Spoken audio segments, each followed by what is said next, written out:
Selamunaleyküm. Bugün miladi 21 Temmuz 2022 Perşembe, Hicri 22 Zilhicce 1443. Günün ayeti. Ey iman edenler! Allah'tan sakının ve doğru sadıklarla birlikte olun. Günün hadisi. Allah her kime büyük bir hayır vermek dilerse onu dinde fakih kılar.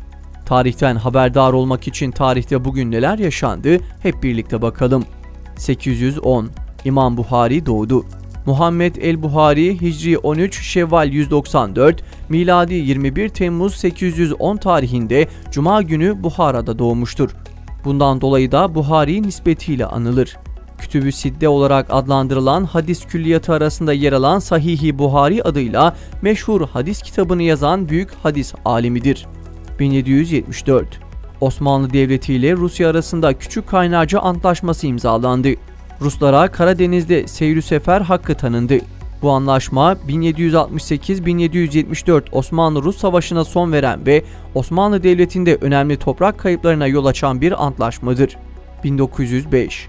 Ermeni komitacılarının Sultan II. Abdülhamid'e karşı Yıldız Camii Cuma selamlığında düzenledikleri bombalı suikast başarısızlıkla sonuçlandı. Bu suikast eyleminin asıl planlayıcılarının İttihat komitecileri olduklarını söyleyen kimi tarihçiler, resmi tarihin nedense iddiaçıların işlediği cürümleri gizlemeye çalıştığını beyan etmektedirler. Nitekim Sultan Abdülhamid'in suikast girişiminden kurtulması hoşuna gitmeyen İttihat ve Terakki yanlısı şair Tevfik Fikret Bir Anlık Gecikme adlı şiirinde şu mısraları yazmıştır. Ey şanlı avcı, damını bihude kurmadın, attın fakat yazıklar ki vurmadın. 1912. Cezayir direnişi başladı. 1830'da Cezayir'i işgal ederek 132 yıl boyunca sömürgeleştiren Fransa'nın yaptığı zulümlere karşı 20. yüzyılın başlarından itibaren direniş başlamış, belirli aralıklarla ve ağır bedeller ödenerek verilen mücadele sonunda 1962'de Cezayir bağımsızlığına kavuşmuştur. 1928. Harf inkılabı yapıldı.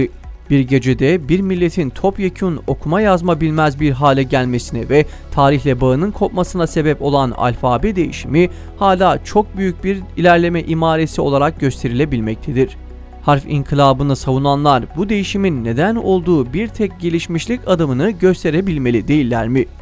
Uzmanlara göre Türkiye Cumhuriyeti'nin yaptığı en büyük hatalardan biri de alfabenin değiştirilmesiydi. Zira ilmi tüm birikim bir anda yok edilmiş ve medeniyet yürüyüşünde bir şeye sıfırdan başlanmıştır. Alfabe değişimi aslında yeni rejimin yaptıklarının en son adımıydı. Bununla maksat Müslüman bir milletin geçmişiyle olan bağlantısını kesmekti.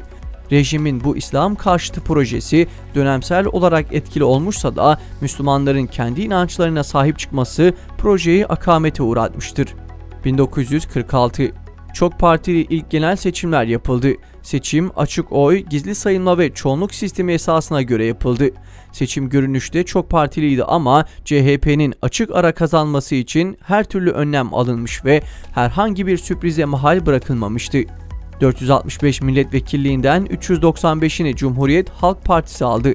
Demokrat Parti meclise 66 milletvekili sokabildi. 2009. Yükseköğretim Kurumu, meslek liseleri ve İmam Hatip liseleri mezunlarına yönelik 28 Şubat darbecilerinin uyguladığı katsayı farkı zulmünü kaldırdı.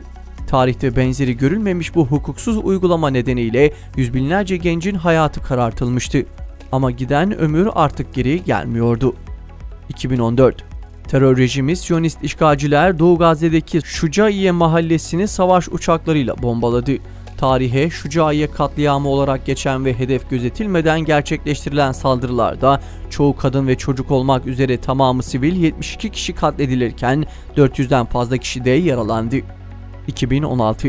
Cumhurbaşkanı Recep Tayyip Erdoğan, Cumhurbaşkanlığı Külliyesi'nde kendisinin başkanlığında gerçekleşen Milli Güvenlik Kurulu ve Bakanlar Kurulu toplantısının ardından açıklamalarda bulundu. Cumhurbaşkanı Erdoğan, Bakanlar Kurulu kararıyla 3 ay süreyle olağanüstü hal ilan edilmesini uygun gördük dedi. O hal kararı resmi gazetede yayınlanarak yürürlüğe girdi.